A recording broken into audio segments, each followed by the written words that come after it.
ایک دفعہ آپ سجدے میں گئے، فرض نماز، فرض، اور سجدہ لمبا، اتنا لمبا ہوا کہ صحابہ سمجھے اللہ کے نبی فوت ہو گئے۔ عبداللہ بن مسعود فرماتے ہیں میں پہلی صف میں تھا تو میں نے یوں کر کے دیکھا، بھی چکر کی ہے، تو دیکھا دونوں بھائی حسن حسین میرے نبی کی کمر پہ چڑھے ہوئے تھے اور میرے نبی نے سجدے سے سر نہیں اٹھایا۔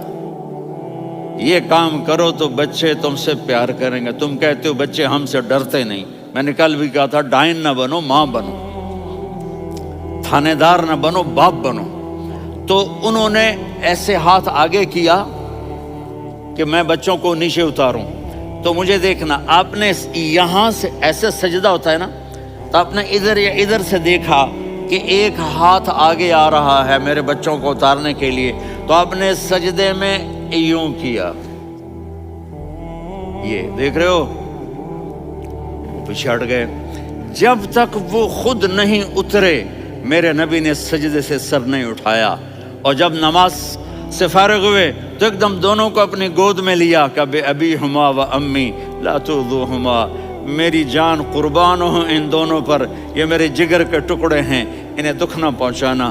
کیا آپ دیکھ رہے تھے ایک زہر میں تڑپ تڑپ کے مارا جائے گا اور ایک کا سر کاٹ کے نیزے پہ چڑھایا جائے گا۔ آپ کو اولاد کی محبت، نبی جس دن آپ جا رہے تھے پیر 12 ربیع الاول 11 ہجری 611 عیسوی 6 جون، آپ نے ساری بیویوں کو بلایا، اطمینان سے ملے، رخصت فرما دیا۔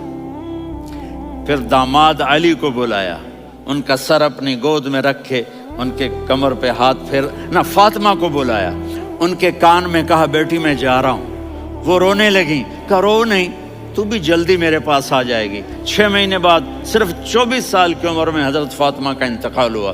پھر آپ نے علی کو بلایا، دعا دی، کہا پھر حسن حسین کو بلاؤ۔